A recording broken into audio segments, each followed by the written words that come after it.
welcome back to our Hyphen with Sherelle and Sade. I hope you guys had an amazing, amazing day. We're coming to you guys today we're going to be fully transparent. At least for me. So that's why I have my sunglasses on so I can feel a little confidence. What's that topic? I'm going to let you lead on this one. Trust the process. Okay. And when I say trust the process, it's like dig deep into yourself and realize where you are now and where you come from. What is something that you trust the process on? Most recently, I would say acknowledging that God doesn't give you the vision to match your bank account. He gives you the vision to match your faith. Did I say that right? Elaborate.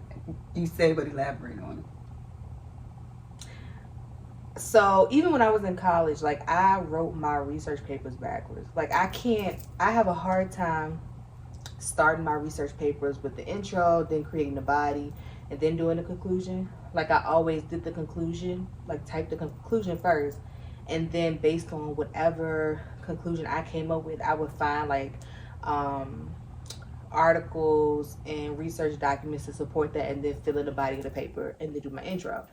And so oftentimes that's also how my mind works in terms of like the businesses that I'm working on and just where I see my life. I can see the end goal, but then when I funnel it back up to where I am now, I don't have the resources and like all of the money that I know I'm gonna have then to like create what I see in the future now, if that makes sense. Like I have to do the baby steps to build up to that. So sometimes I struggle with that mentally because I see the end goal, but I know there are baby steps I have to take to get to that.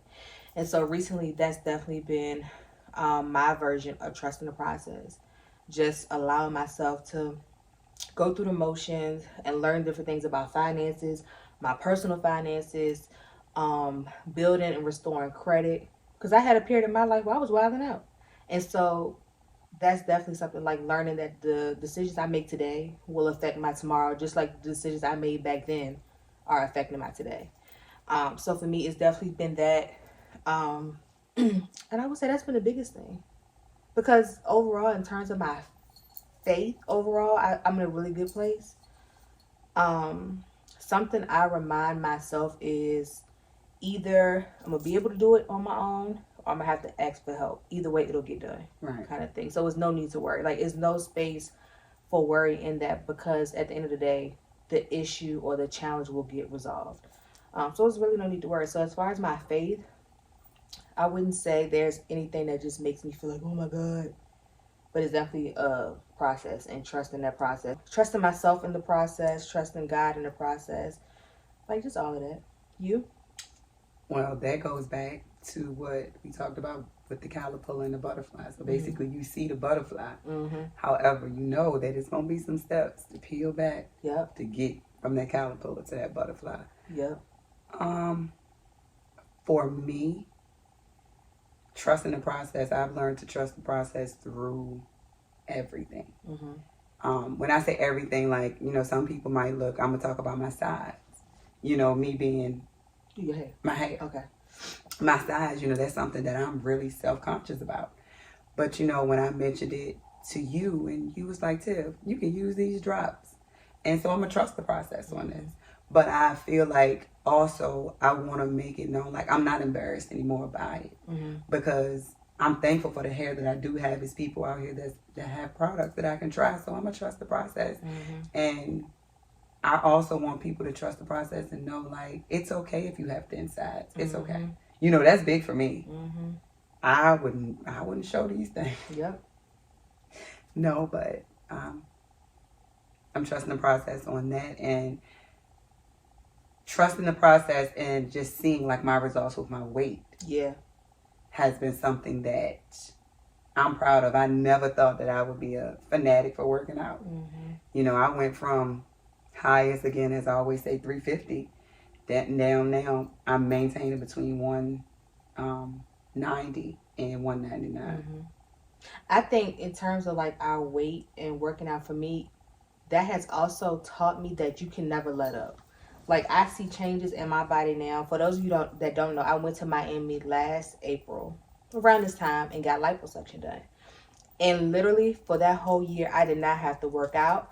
I was fine, but I also was not eating meat. And now that I've started to incorporate like chicken back into my diet, I can see where either I'm gonna have to not eat meat, meaning I'm just gonna have to eat seafood because that's what my body responds to. I'm gonna have to go hard in the gym.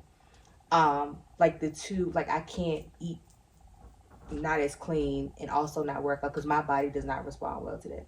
Like my body is so used to like a certain way of doing things. Like I had the formula, but I also see now how when I veer off of that process or that formula, my body reacts. So it also is teaching me in terms of trusting the process. When you find a process that works and that's effective, like you got to stick to it. You can't take your foot off the gas, because it's working. Like I'm good now.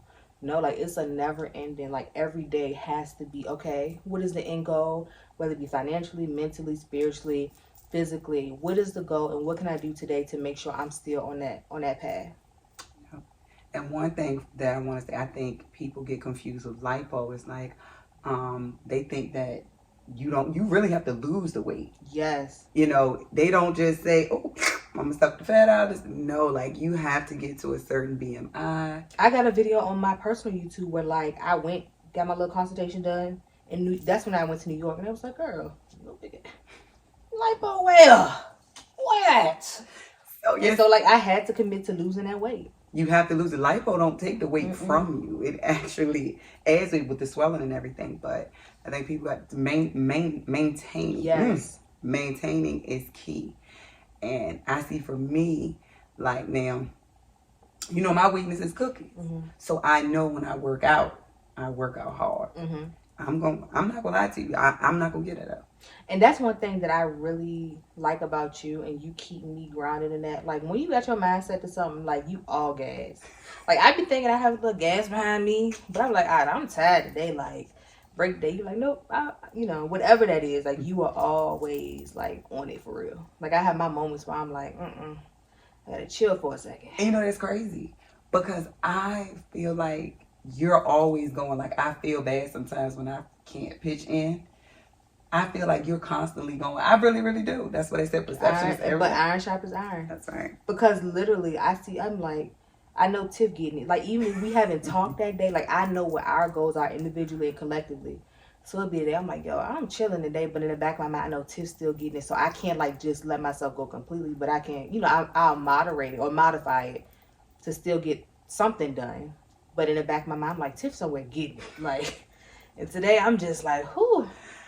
I promise you, like, when I say I'm trusting the process in this, I really am. I stand in the mirror and I can actually see I have a little ad. You do? I saw that in our workout video. Yes! I saw that. Girl, you think I said, I told my personal trainer, I said, no, he was like, slow it down. No, because when I see, I want to see another one pop up. Mm-hmm. But don't get me wrong you now. On it. I thank you, boo. Don't get me wrong. Like, I'm sore. But I get what you're saying there when you say a good soul. Mm-hmm. So, I do. Yeah. Like, I be hitting it hard. And I'm proud of myself. Like, I never thought that I would be in this space of basically the clean eating. Yeah, and I know cookies is not clean eating. But you know what I'm talking about. Like, during the week. Like, I can eat me some broccoli. I remember one time where I had to have potatoes. Right. Fried chicken. Everything was fried. I would turn my nose up. And I'm telling you, just trust the process. And then like when my godmother told me about eat for the benefit and not the taste. So eat to live, don't live to eat. Basically. Same thing. Yeah. And you can make those vegetables and stuff. You can make them taste good. Add your own seasonings on them. So some chicken stock, or man, the vegetables taste like a steak.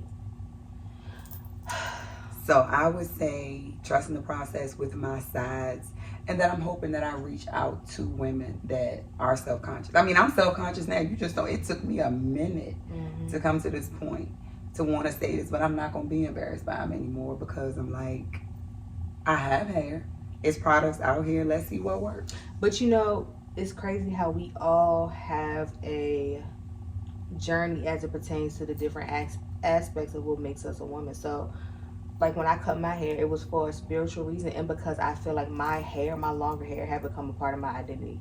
And so, part of the conversation that I was having with myself was, okay, like you can identify all these areas in which you trusted the process, you've grown spiritually, you've grown this way, that way. Like, let's see how you really are. Like, remove a part of what has been you, been you for all of these years, and let's see if you still feel like that confidence about yourself. And it was one of the best things I could have ever done. Like growing up, like it was like, oh no, you don't cut your hair. Like my family used to get so upset at me, like if I cut a little bit off. So imagine like when I finally cut it all off, it was kind of like, this girl lost her mind. But I realized how that was conditioning me to feel like my hair was really, it was a part of who I was. And so now, like going through the process of growing it back, like I have my moments, I'm like, Lord, I can't wait to grow this hair back, because I'm in a stage now where it's not familiar to me. Like I've never had to deal with shorter hair. I'm in the, the funny phase of growing it back, when it's like you really can't do much with it. But it was one of the best things that I could have ever done. Yep. Growth, just trusting the process. And for me, like I don't mind being an outcast now. When you say outcast, how you define outcast? Because no pun intended, because this is an outcast quote. Look at that play on words. Because when you don't conform to others, like their behavior, when you don't conform to others' beliefs, you are looked upon as the outcast. You get what I'm saying? Like, what's a good example? Do you believe, you know how you're saying like we are considered the outcasts now that we do things a bit different? Like we was talking about in another video. Literally, it's been times where I went to like dinners with my family, like, what you mean you ain't eating no beef? Ha ha ha! Like she ain't eating beef. I'm like, all right, like I can eat that beef. You eat a cow, you gonna feel like a cow. And literally, like now that I have made myself go without certain stuff, like I can now see that, like I'm on the outside looking in, and so I know what it feels like not to eat like beef and stuff like that. And then when you decide to eat it, you feel this way. Like, but some people that are so enmeshed in it, they have never had the opportunity to see what it feels like without it, so they think it's a part of life, a way of life. So are we really the outcast, or is it something that we should be we should feel like set apart in that way? Or does that mean like the crowd is really the outcast? Depending on who's looking at the situation. Because I ain't gonna lie, like we don't talk about people, but it's certain places we won't go because we know a certain type of conversation is gonna be had, a certain type of whatever. Like the environment, yes, it's toxic. Thank you. Yep. I can't do the toxicity. Yep. Like I'm gonna give you the prime example, like you said with beef. Like it's very rare that I eat beef now. I can remember a time when I used to go out or cook everything, I had to have a steak. Now that turns me off. It'll make me sick. I don't know because I don't have. I've had it since I stopped eating it, and it literally makes me feel like sick. Like I gotta go through the process of I gotta have pineapple juice to do. If I gotta do all of that, like prepare to eat something, I just don't need to eat it. I agree. So for a while, like when I was just eating whatever, and I would feel like sluggish and sick, again, I hadn't taken that away from my diet to know, oh, it's because you eat meat. Like my body just, for whatever reason, it just does not respond well to meat. And see, for me, like you said, people look at that as, oh, that's crazy. People been eating meat for years, but it's like your body is telling you what it don't want. You just don't want to listen, and it's okay. You feel it's okay to take medicine. Like my thing is, now I'm not against anybody that take medicine, but my thing is, I feel like if I'm on this particular medicine, for example, if I'm on high blood pressure medicine, don't go out here and sip salt and then take an extra pill. Mm-hmm. Like your body is telling you this is not what I want. Right. So let's back off. Yep. Everybody's body is different. Yep. Like for me, I don't cook anymore. I don't have even plasticware to cook with plasticware anymore. I do all metal or wood. And and people are like, well, you think you bullshit? No, like you know better. You do better. Yep. And I'm going to tell you something. And I know people say, oh, tests, results from the doctor and stuff like that. You really don't pay attention to that. But basically, that's how they diagnose you. Mm-hmm. So my eating habits, what I cook with, like Tupperware, I do have plastic Tupperware in my house for people that want to take something. But you put yourself in the in glass. glass. Yep. Right. Yep. And I'm just like, and people look, oh, you think you bougie? No, you know better, you do better. And I will say for me and my child, our test results have come back awesome besides that 9 points over cholesterol. But he said that's contributing to, you know, I'm still feeling some type of way about that.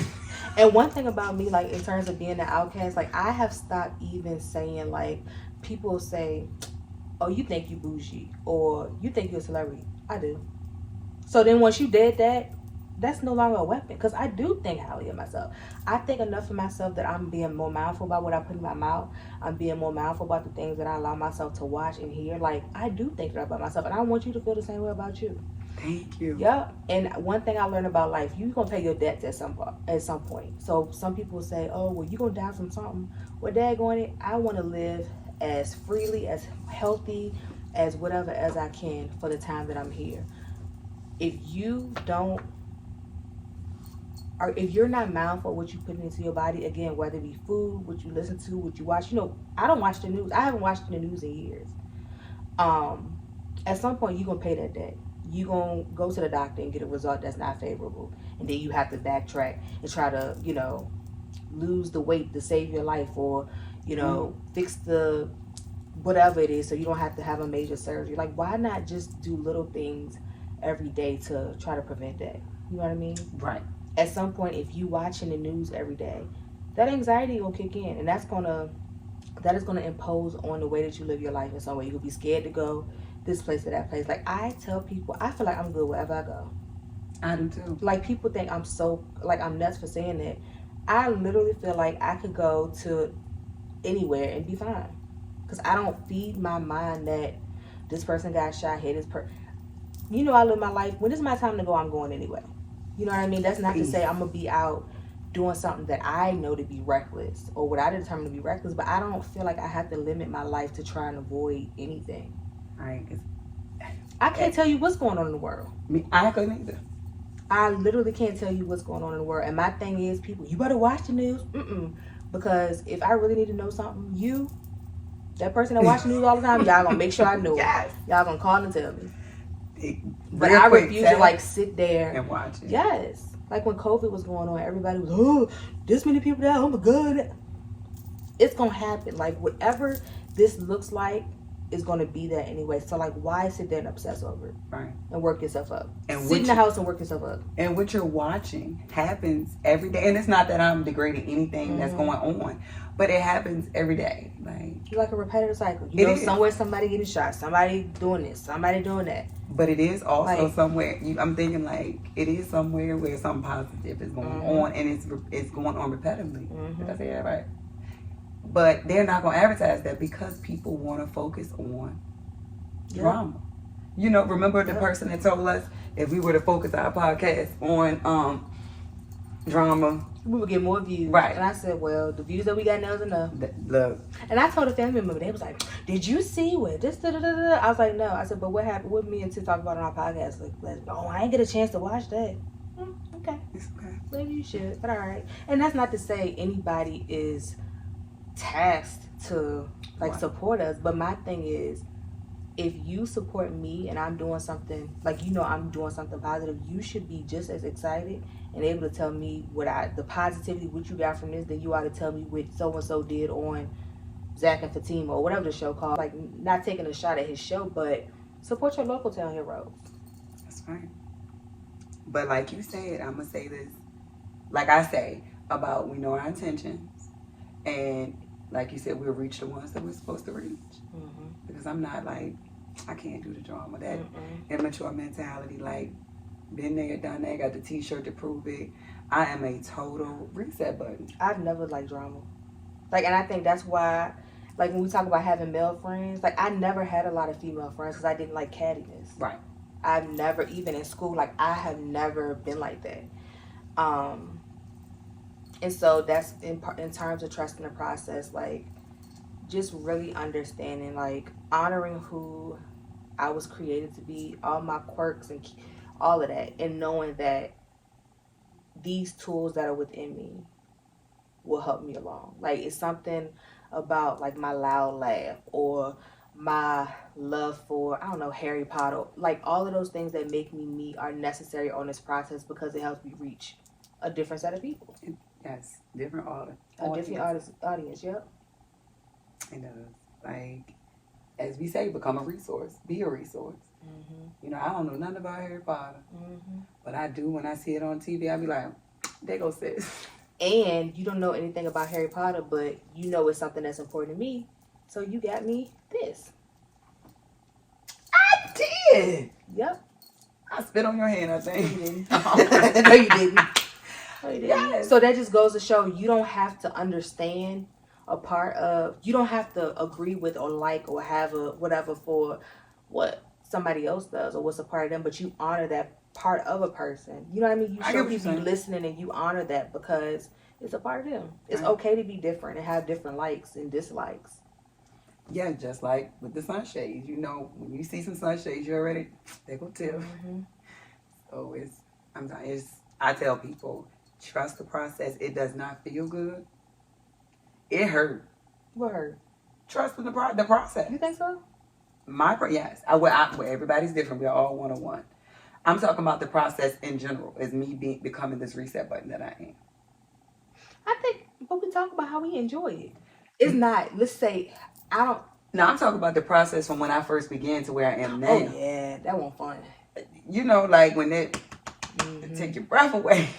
Like, no, like from where I was to where I am now, it won't easy. And I don't want anyone to think that it's easy. Like, no, if you look at a caterpillar and it developed to a butterfly, we didn't just take this shell off and say, oh, here I am, da da da da. I tried to. Oh, I tried. But God showed us something different. Mm-hmm. I remember them days. Can I skip the process a little bit? There's no shortcuts in that process. Not one. Think about it when you journey in on a road and let's say you hit traffic, you like, I'm gonna get off on this exit because I know it ain't gonna be, and then you can get a bit further down the road and everybody else that thought they was gonna take their way, you end up running into them, and then you in another traffic jam. And that's a lot of times that's what we do in our process. We try to take shortcuts into that same issue or insecurity or whatever pops up somewhere else down the road, and you still gotta face it. Like you cannot cheat life in that way. You're not. And however, and like you said, we are enjoying the process now where we are. I feel that's because we have had each other and our other positive support systems to lean on and to know, like, don't hold that mess in. And we'll make a joke out of anything. I sure will. Man, we will make a joke out of everything. We might be crying, but something funny gonna come out of it. What about this week? Can I talk about this week? When we was having that rough day? Yes. Yep. Mm-hmm. Well, let me tell you. Speaking of Harry Potter. Let me tell you. Trusting the process. You know, this week has been a beast for me. And one day I had the migraine. That same morning, got stopped by the cop. Hi, officer. I have a podcast. I do this. I do that. Girl, that was the funniest. You had to know Sade to know. She gonna run them accolades off. She don't care what she. Hey, everybody ain't gonna give her a break because she doing something. Okay, ma'am.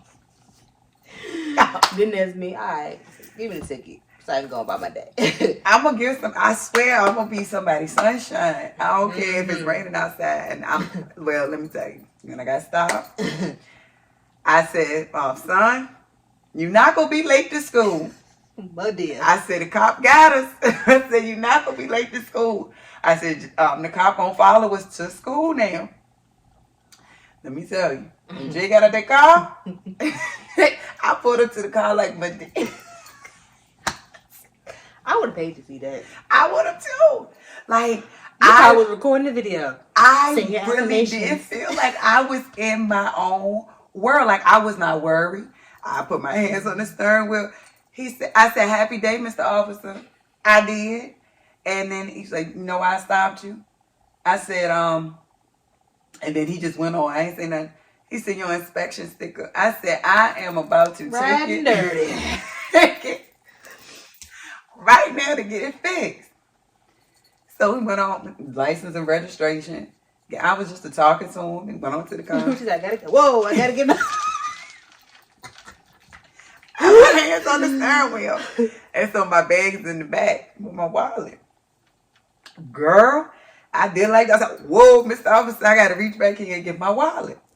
So got my registration and license, gave it to him. So I was just, I said, I called, right? I called Mom.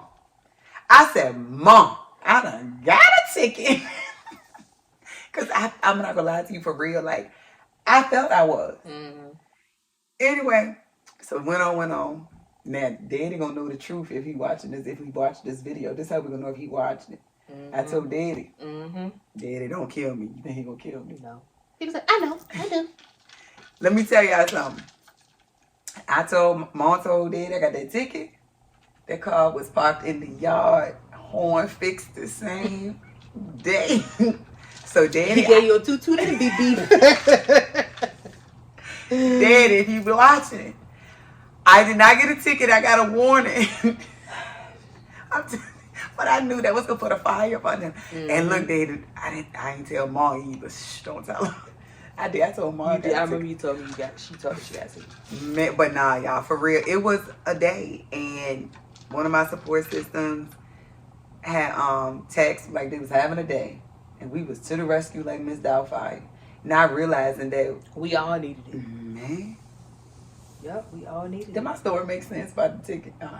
Well, you can't ask me because I done heard it. So it already made sense. You know what I mean? Right. They got it. Y'all got it. Good. Right. But, no, you really do have to trust the process. And even in the light of that, like, I wasn't even mad. You can't be. I was just like, because guess what? I don't trust the process. I done got the ticket. I got the warning. Daddy done fixed it. Problem is all. And my thing is, like I be telling my staff, if you gonna do something wrong, you always got, well, not wrong, because we don't necessarily believe in right and wrong. But if you're gonna do something that goes against what you know to other people to, you knew you needed an inspection sticker. I did. So at that point, you couldn't have been mad at the outcome either way. You know what I mean? I always say, if you're gonna do something wrong, be prepared for the consequences at any time. And that's what I said. You don't need to worry about it. I'll be mad. I won't worry because God made a way as He always do. Relinquish that control. That's a part of relinquishing control. I promise you, when He brought me my license and registration back. Thank you very much. I said, happy day. I was just talking to him. He was like, all right, man. I'm like, go ahead now. But I don't know. Like, I just have that free spirit, and I feel like if something gonna happen, something gonna happen. Mm-hmm. Like, ain't no need to worry. I don't. A wise woman told me, "What you worrying for? You gonna?" Oh, go ahead. No. But if you go, the Bible said, "What if you gonna worry? Don't pray. If you gonna pray, don't worry." Mm-hmm. So. And you know how we was talking about like some of the songs we listen to now, they hit different. Like a song like what is that song? Cool. By Anthony Hamilton. Yeah. And like we've always liked that song, but now when you hear it, you like, I wonder, is this the kind of peace that he was talking about having back when he made that song? So now I just imagine like what new level of peace he's reached at this point. Or like when we talk about Erykah Badu songs. Man. When she was so elevated back then. So like imagine just where her mind is now. And Lauryn Hill. Yep, where they are in their journey and trusting the process. Trusting it. Yep. I'm gonna tell you, going through it, like, I'm going to say the first part. It's not easy. Like, it's death. Well, let me say this for me. Girl, I want to go. Hey. In the hospital, I'm having a heart attack. Got to be. No, ma'am, you're grieving. Get me out here. Get my discharge paper. Mad and embarrassed at the same time. But, like. Ridiculous. When I tell you, laying in the bed, tongue dry, about to fall out. Looking at the ceiling, watching the day go from sunshine to night. I laid on my face. Sunshine and night. I laid on my face.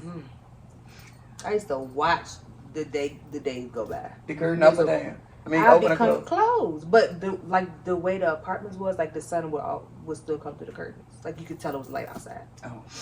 Come through the house on work, take your clothes off at the door, lay in the bed, eating Chick-fil-A, getting big as a whale, and pull that cover over my head, go to sleep. I ain't sleep. I bit the sheet. I didn't eat. I was just. What you biting the sheet for? Girl, I'm telling you, I had to release. When I tell you, Pavilion. I was. You might be glad I ain't know you back.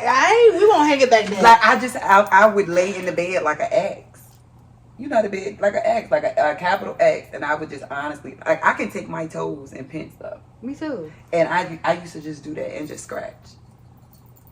I had to, like, I'm telling you, when I bought a new when I took the old mattress out, you could see it was crazy. Like, you could see my scratches and everything. Like, I went through it. Like, when I tell you the only thing I didn't do was physically die, that's the only thing I didn't do. I used to lay in the middle of the apartment floor, and I remember nights I would have to call my grandma to pray because I just couldn't sleep. Now I went through a phase where like I couldn't sleep, and then it turned into like me just sleeping, like sleeping. I couldn't get enough sleep. See, I didn't talk to anybody. I was too embarrassed. I didn't talk to anybody. I thought I was losing it. I had to call someone, please call somebody. 911, 211, 411. What is that one? Don't dig 711 or something. Call somebody with the 2 ones behind it, because I was going through it. But that was a part of trusting the process. Like, I literally remember like being on YouTube trying to find a video or somebody that could tell me a way to speed the process up. Like, how to heal. I was like, now looking back, I'm like, girl, the only way through is through. Or the only way to is through. How it's supposed to go. You can put cream on it. You can massage it. You can do whatever. You can put a Band-Aid on it. It's not going to work. You have to go through it. You're going to dig deep. Yep. I had been on medication. And I remember the moment where I realized medication wasn't doing nothing. It was like a placebo effect for me. Like, I thought, I'm okay. And then I was triggered by something, and all that milligram, 20, whatever, went out the window. And I was like, no, this is something I have to deal with head on. Like, I have to face this. There's no antidepressant. That's not knocking anybody that chooses to go that route. But for me, it was all mental for me. Like, I remember when I said, this don't belong to me anymore. Like, I literally had a moment where I said, depression does not belong to me anymore. And since then, it's been great.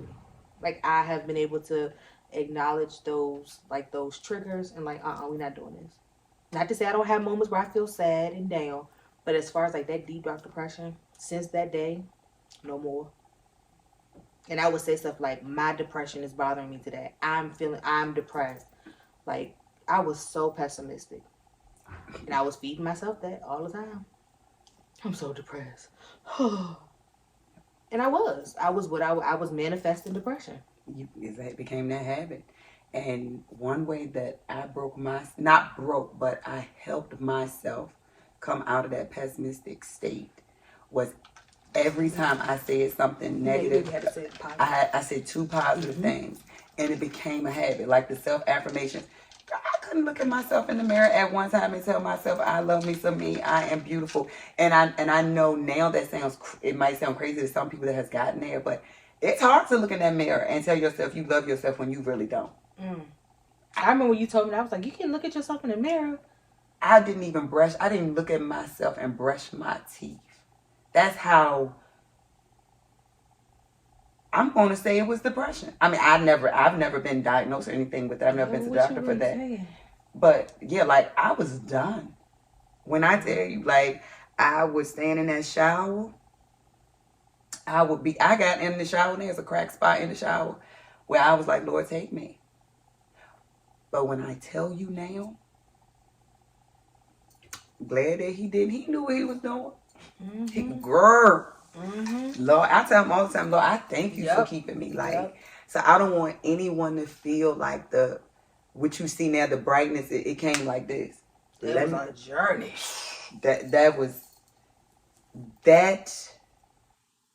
That really helped me find me. No, that made me find me. It didn't help me, it made me find me. And that's why I say I have no regrets. I don't have no grudge. I don't have nothing negative to say about anybody. Because when I tell you I needed this reset button, this is what I needed.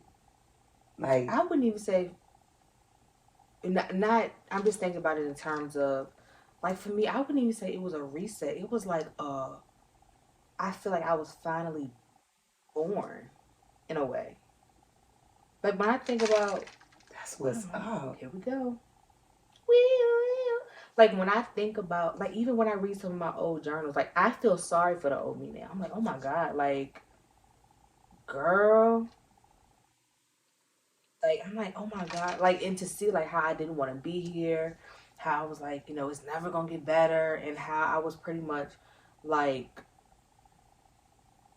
like all of this came from a place of like my relationship failing, or like periods of my relationship when things weren't like just didn't. I don't want to do it anymore. Like, girl, over, and not to take away from what he was to me at that time, but Right.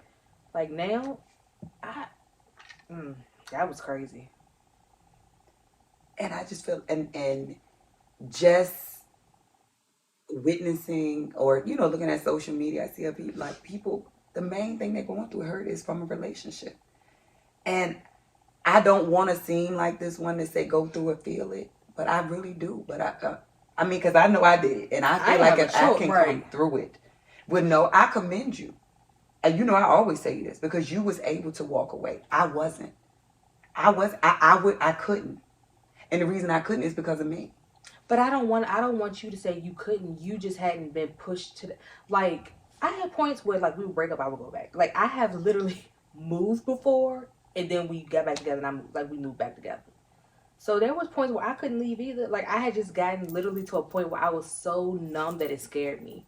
Like I was so numb till I was like, all right, for real, like I gotta be done with this because like I don't know who I am anymore. Like I feel like you playing in my face. Like let me gracefully bow. Like you got it from here. So I don't want you to feel like you couldn't. You maybe just because you let's not for nothing. You could still be in a place now where you waiting.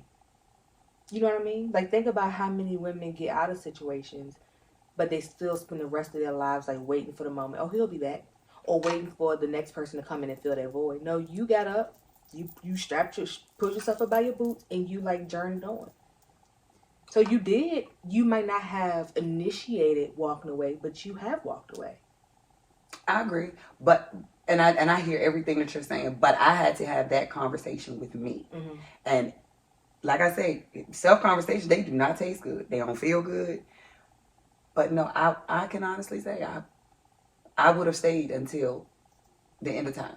Honestly. Still, well, you wouldn't have got to this point, so you can't. I get what you're saying. You get what I'm saying? Like I feel like when when I say this, and I've told you this before, I tell people like for people that have walked away from a situation, I tell them that you're that better person because I can't give them an experience on something that I didn't do. You get what I'm saying? Mm-hmm. Like I can't say, oh yeah, girl, you did your thing by walking away, but I've never done that, so I can't say that. I can't be no living. You know, little. Make sure I ain't that shit. Okay, we at the. Yeah, I think I am. You want some? No. Tell me as I am. But no, like, and like I said, it's no love lost at all. When I tell you it's no beef, no nothing. Like I told you, like I was a spoiled, rotten brat, so I was raised. That the world is mine, and I needed this. So I tell people like for the people that their spouse walked out on them, you can come talk to me. I'll tell you how it is. That's what I've experienced. But I do tell people that they want to talk that they were able to leave. You have more experience. You have experience in that. I don't. I ain't speaking on nothing. I stay in my lane.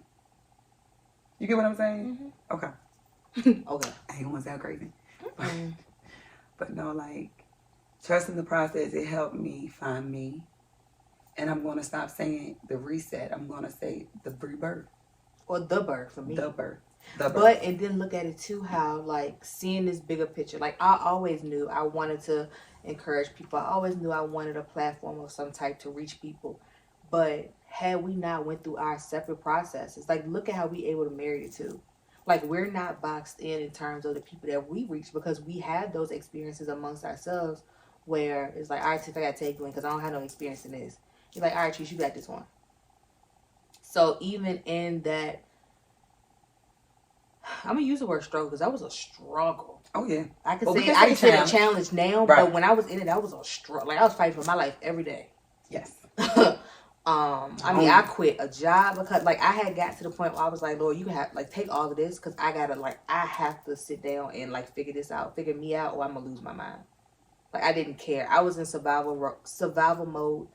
In the spiritual sense and not the physical sense. Like I was like, I'm not worried about bills. I'm not worried about income. Like I have to get me straight or I'm gonna lose my mind.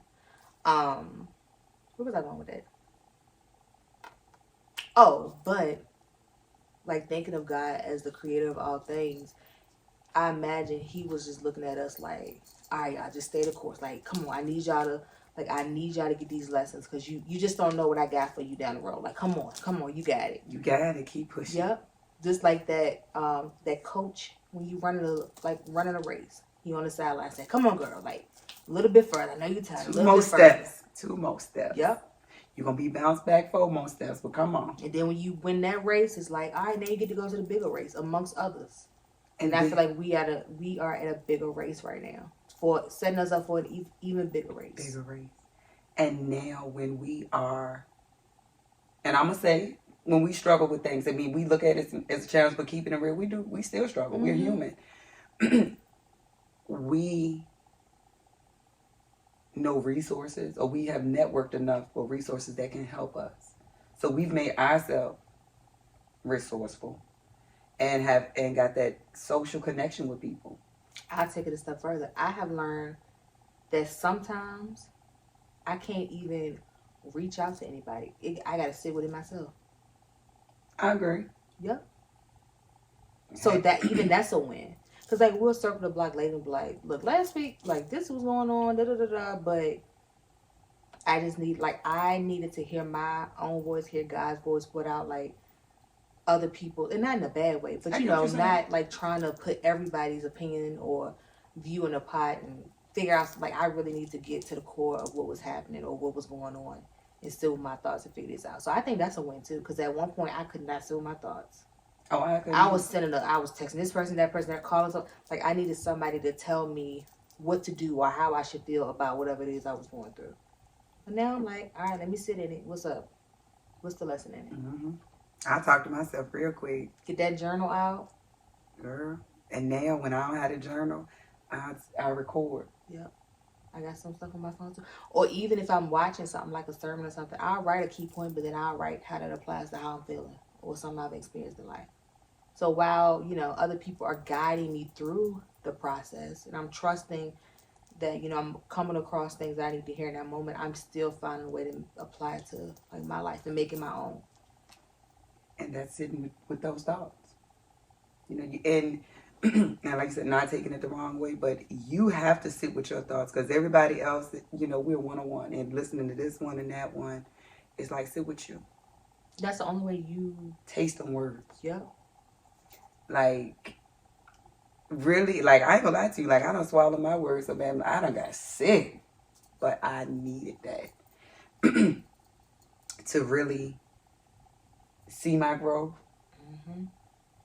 And it has helped me grow. Like, learning what is it? Practicing to talk to myself helps me to have conversations. How'd I have that thing? Learning to tell it. Be honest with yourself helps you be honest with other people. Practice being honest with yourself. God, I told the whole statement up. You said it on. I remember it was another video we had. When you practice being honest with yourself, you'll learn to be honest with others. Mm-hmm. Mm-hmm. I had to think about it for a minute. Yep. But yeah. And I think you go, because I lost my thought that quick. No, I was going to say, and even in my business ventures, just meeting the people along the way, it has not been easy. Believe me, when I first stepped out, it was totally out on faith. And learning the terminology alone of the business world, that's a whole nother. And then the thought process. But don't it feel sexy? Like when you in it, I feel sexy and like when I'm learning different things in business. Girl, roll that piece of paper out. Man, it feels sexy. Or when somebody, like, you delegate something to somebody and they bring you back, all right, this is what I got so far, and you approve it and send it back for corrections. Like, that stuff a year ago, I would have felt like, oh, I should be able to do this by myself. Nah. Like, you freeing up my time by working in your gift, your God-given gift. Let me pay you. Bring me back what you got. Let's tweak this. I'm not feeling this. This is the, you know what I mean? Like, that now feels sexy to me. And not being apologetic because some people will accept something just because. But it's like not being apologetic about, look, this is what they're here for. Yep. And you helping them grow. Because you now are forcing them to think outside of their norm in terms of what they can come up with to meet your standards. And then what they learn from you, okay, they can take it to the next person or the next customer, client, and build on that. And that's more than likely new to the next client. So it's like everybody building, if you look at it from that aspect. Yep. And being comfortable with starting over. Like, like I've had something that I've had to reschedule launch date, 3 times now? Mm-hmm. But I know me, a year or two ago, just forget it. I'm not. But no, it's like every time that I have to go back to the drawing board because this not right, or this not really feeling like I wanted to feel, or looking like I wanted to look. This is not the feeling. It's not giving off what I want. Like, it gets better. The product itself gets better. Every time. And so now, even in that span, this is something I've been working on for, a year, almost 2 years now. Even now, looking back at just how far it's come, I'm like, yo, if I would have put that out, if that would have been the finished product, dang, that's all I would have gave to people. That's right. So even seeing that on a smaller scale, seeing that. Trusting that process. Yep. Time is an illusion because you always like, oh my God, Tiffany, or Sade, oh my God, I got to reschedule. Yep. But it's okay. Yeah. And like I tell people, the time is going to pass either way. So either I can be in 2025 saying, dang, I'm glad I stuck it out of 2023.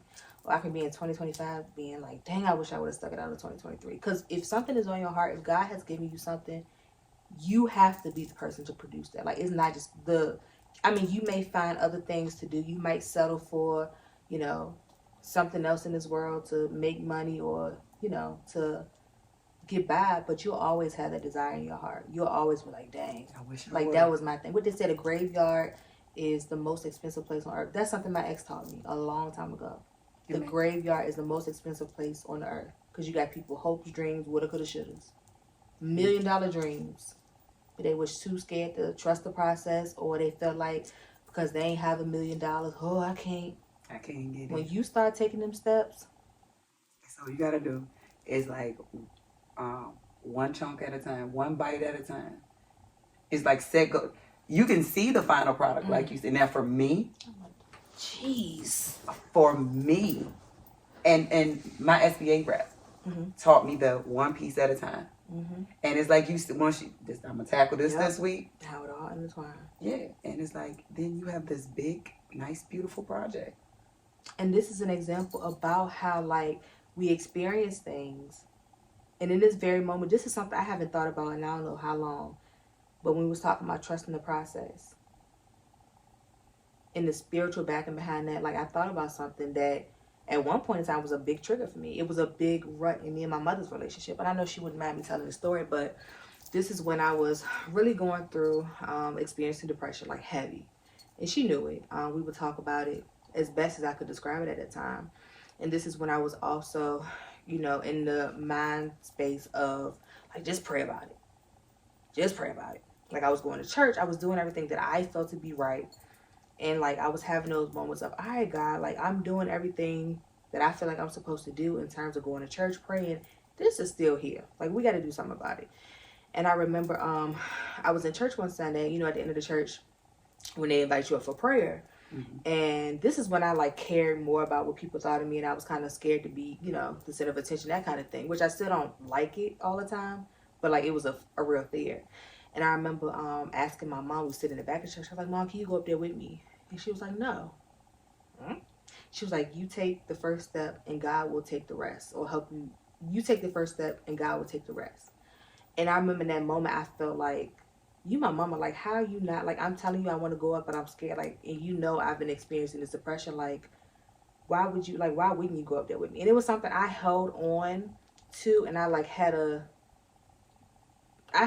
chip on my shoulder with her about that for a while. But in this moment, I get it. That's the lesson in trusting the journey. You take that one step and don't, come on, go with me. At some point, God is going to continue to take, so back when we was talking about not having the money that you need to do certain things. When you start making those steps, people going to invest, money just going to come from places you may have forgotten about, or you just operating in your gift. You're going to get opportunities to make more money, but you got to take that step. Just you and God, take that first step. And that's what I did. and it feels so good. I mean, I'm gonna be honest with you. The process from where I came from, I was afraid of that. Mm-hmm.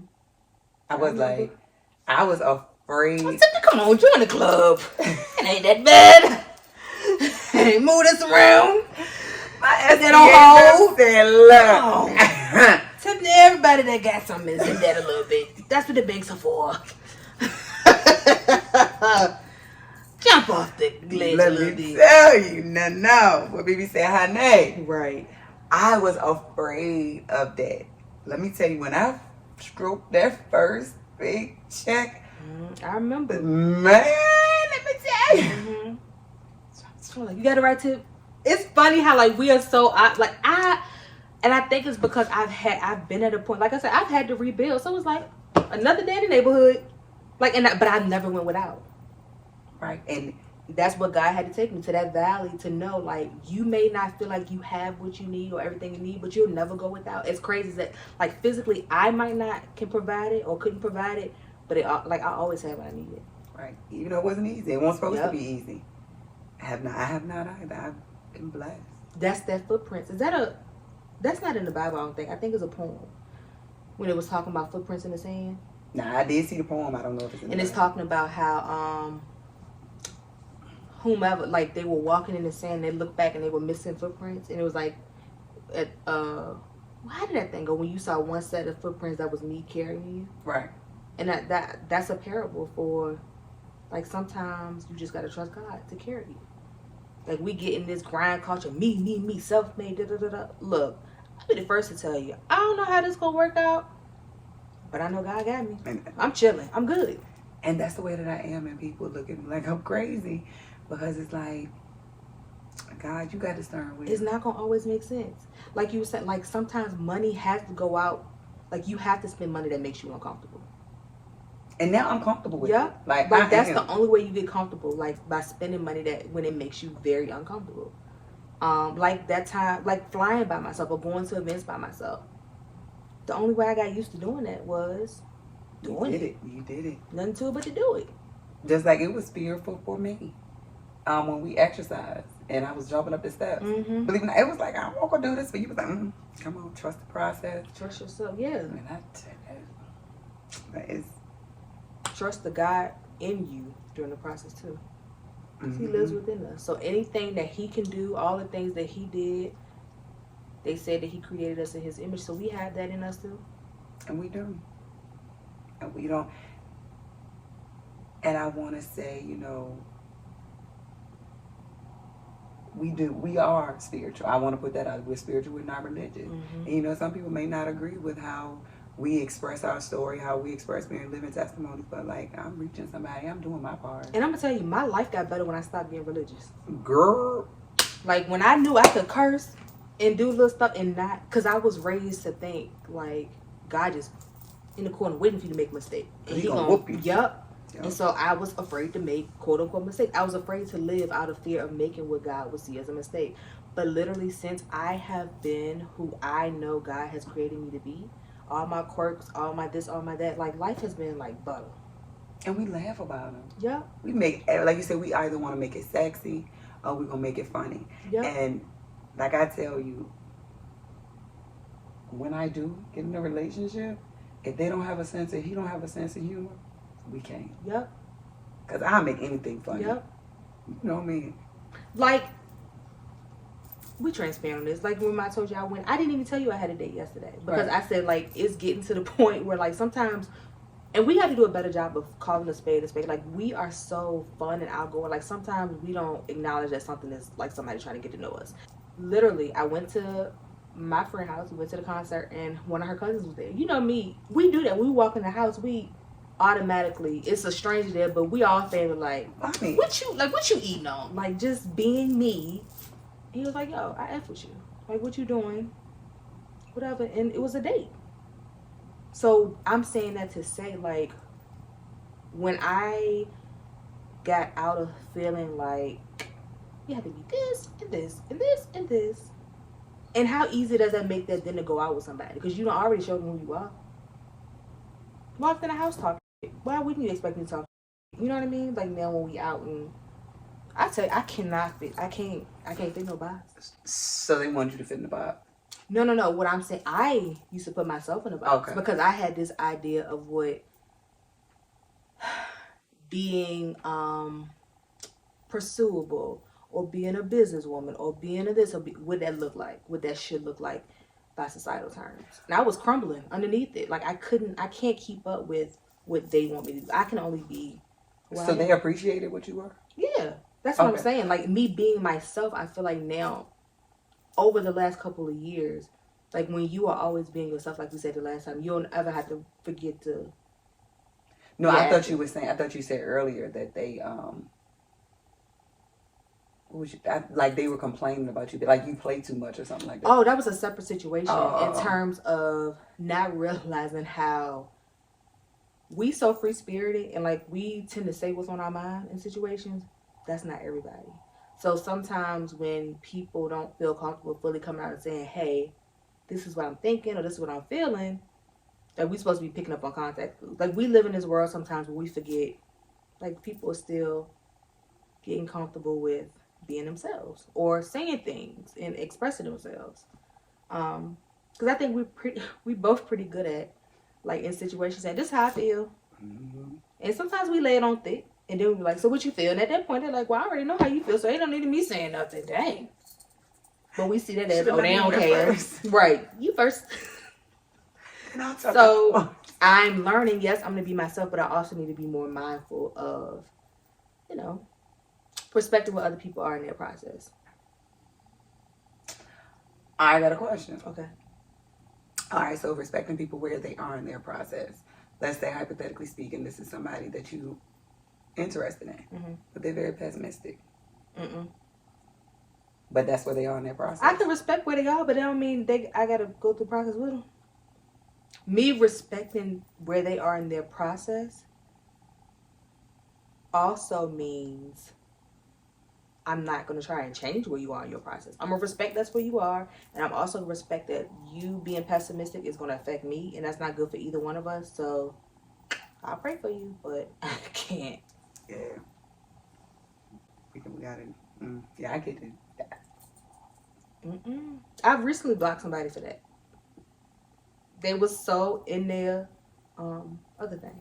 You know what I'm talking about? What's the boy name? What his name was? Really? Yes. I couldn't take it no more. You can't leave me with that pessimistic attitude. Yeah. And not to say people won't have their days, and I support you through that, but if your baseline is, oh my God, why me? Oh no. I can't do that. We all work, or trying to work. We all busy. We all make time for what we want to make time for. And that's why I said, in this process, I've trusted this process or processes. Yep. And I've learned that people make time for what they want. And including myself. So.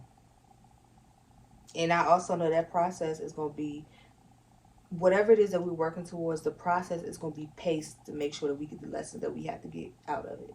So whether we think the process should have taken a year or 2 years, God knows like the bigger picture in our lives. So if it's a little bit of, if we getting out of line in terms of forgetting that, hold on, like you out here doing the physical work, but at the end of the day, like God is seeing this through. Like if we ever get too far out of line with that, the process is going to be a little longer because He's going to make sure when we get to the end, like He get the glory. And we're responsible for, I feel, spreading His word. I mean, I don't know if I can quote the Bible. Well, I don't be knowing the Bible for real. Not spreading His, but I'm saying like be living examples. Oh yeah, I can do that. That's what I'm talking about. Okay. Because isn't that what? Now I could be wrong, but isn't that what He means by spreading His word, like showing that His grace and mercy that He have upon you? That's what I think. That's what I'm interpreting. That's all I got to give. Okay, that's what I'm thinking. Because I did the whole sit down read the Bible thing, and I won't get in, and not to take nothing from it, but that's not how I learn best through example. You know what I mean? Like somebody can quote the Bible. All right, show me how that has played out in your life. If you can't do that, I don't understand. Right. So that's where I feel like my like how I'm put here to bring people or encourage people to develop a relationship with a God of whoever they see God to be. And I'm not here to say whether that's Buddha, whoever, Yeah, like, that's right. because who am I to say, like, Who you should believe right? in? Like, no. Who carry you through? If it's working, if it's keeping you safe, keeping you in the right, by all means, please. So.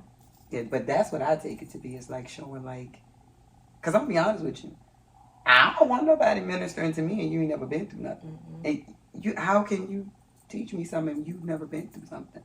And I ain't gonna lie, I don't want nobody ministering to me. I want people. I like people that can sit down and have a conversation, and it's not like you're not, because you need to do this because the Bible said. Right. I'm not gonna listen, because the Bible said a whole bunch of stuff, but people want to pick out them parts that meet them where they at. Right. And they're like, yeah, if you gonna tell me what to say, make sure you go through all of it.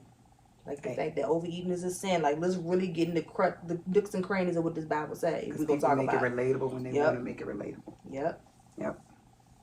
So I will say that. But sis, it has been. I ain't gonna lie. This has been, I think, one of the most transparent episodes for me. And it's so freeing just to. Like, I grew up in a family where you don't tell people your business. Like, we wanted to keep a certain, like, I had to get my A's and B's, you know. But, like, it's so freeing just to live in your truth. Right. I don't have it all together. I don't claim to have it all together.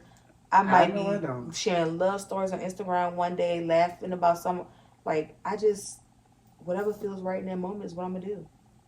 And I'm not going to go back on anything I said, because in that moment, I meant what I said based on the knowledge and understanding that I had when I said it. Right. We grow every single day, every minute. Like, we've grown from this conversation in ways that we might not even be able to put our finger on right now. So something we said last episode might not be applicable no more because we got new knowledge. And I think that keeps a lot of people from living in their truth because they're afraid that they veer too far off of the personality or what people have known them as. Oh, they fake. They think they all, like, allow yourself to evolve and grow. Right. I will continue to go back to that message at church when it was like, instead of saying somebody is acting funny, elevate. Elevate with me. And so live in your truth. If you want to be a TV host one day and somebody talk about how you talk a lot, I sure do. Like, really lean into those things that make you uniquely you and that are parts of, like, who you know God has called you to be. Like I said, if you tell me I think I'm a celebrity, yes, thank you for noticing. Yeah, like, and literally, we walk in places like we feel like that. Not trying to be every day, right? Not trying to impress other people, but I walk in places like I feel about me. If you see me and you feel like I think I'm a celebrity, it must be working, because I really do. I do too. I think highly of myself. I was told. Thanks for catching that wave. I was so told. My boss said, "Who you think you are?" Who you think I am? That's fine. I know. I know my self-worth. Yep. I'm learning my self-worth, but it's high. It's confident. It's high. I'm very confident. Yep. I am, like, you don't know my story. So. Yep. I do. I feel like a celebrity every day. I wake up feeling that way. Turn my music on. Put on your red dress. Yep. I think highly of myself, and I want everybody to think that. Please do. A wise man told me, it's not bragging if it's the truth. That's right. So think highly. We create our reality. So if I think it's true, it's true. It's true. You might not see it today or tomorrow, but in 5 years to that daggone Chantrice, that daggone Sherelle rather, she knew it. And I define celebrity. I don't define it in terms of fame. I define it in terms of reach, relatability. Thank you. Yeah. Like, just having a platform to reach people. Right. The people that I am meant to influence know me. I don't want to not be able to go places because everybody. I don't want that. I don't want fame. I just want a platform to reach people on a positive level. Yep. Like, girl, you made it. Let me talk to you. Yeah, I don't want to be to the point where I can't be touched, where I can't be reached. I don't want that. I want to be able to help somebody because I know what it feel like to feel lower than the ground. Sure, they got low. What commercial is that? It's a song, Flow Rider. Yeah, and that's the Kroger commercial. I don't watch TV. And I only see it because you know. Oh, I don't know. Oh, no. So. But I would say, like, we done. I think we covered. We have. So where do you place your hyphen in today's conversation? Who's asking you? Oh, you thought I was closing out? Just said.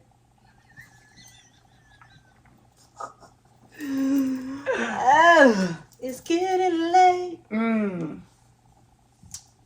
Where do I place today's conversation? Where do you place the hyphen? Meaning, what are you committing to doing more of to continue to live in your truth? Or what have you been doing that's standing on that? I'm going to say trust in the process with my career. I want the people in my field to know, be versatile. Mm-hmm. We work in a field that's full of dreary days. I don't know what to say. I don't know how to put it, but darkness. In a sense, how people portray death is often dark. Right. Girl, you did that. Teamwork. That's right. I want people to know, like, death is not a bad thing. Mm-hmm. Live and let live. And that's why I'm putting it more in my field. I want people to know, get outside of that dark perception. Mm-hmm. And know that there is life after death. Because I am a living example. I didn't physically die. I don't want nobody to feel like I died and came back. I had no resurrected. No, I didn't. As far as physically. However, when I tell you, live and let live, dying is not a terrible thing. Mm-hmm. And I think that piggybacks off of like how and my belief is that the Bible is full of parables. Like we talked about Resurrection Sunday. How when they went back to find him, he wasn't in the condition that they left him. They thought they had left him for dead. He was gone. He was no longer. But he had risen and started life anew. Birth. Yep, rebirth. Yeah. So that we all resurrect in different ways throughout our lifetime. And I would say when I was thinking about where I placed my hyphen, the word pivot came to mind. Mm-hmm. Meaning, kind of like what we just were talking about, like allowing yourself to grow and evolve. So, you may start off the week saying, all right, I know this is what I want to do. I know these are the steps I need to take to get there. Got it all figured out. And then by Wednesday, you might say, actually, this ain't what I want to do. Or in terms of like our careers, in terms of relationships, like always reminding ourselves that at any time we can say, nope, let me change let me go on. This is not what I want. This is not what I thought it was. Let me change direction. And being okay with that. Not feeling like we have to stay in a box or conform to what people have thought of us to be for X number of years. Like always knowing you can change your narrative, you can pivot, you can, take different steps to get to an end goal. You don't always have to look like you thought it would look. Right. And I would say, not being ashamed of that. Right. And if you want to change, let's say you say, I want to change this today, change it. Mm-hmm. It's okay. Mm-hmm. You don't have to wait till Monday. Mm-hmm. Change it. Don't worry about what you look like to other people. Like, live for you is your hyphen. Yep. So thank you guys for tuning in. As always, we really appreciate your support, and we pray that something that we say just encourages you to continue or to start living in your hyphen. And we will talk to you on our next episode. Take care.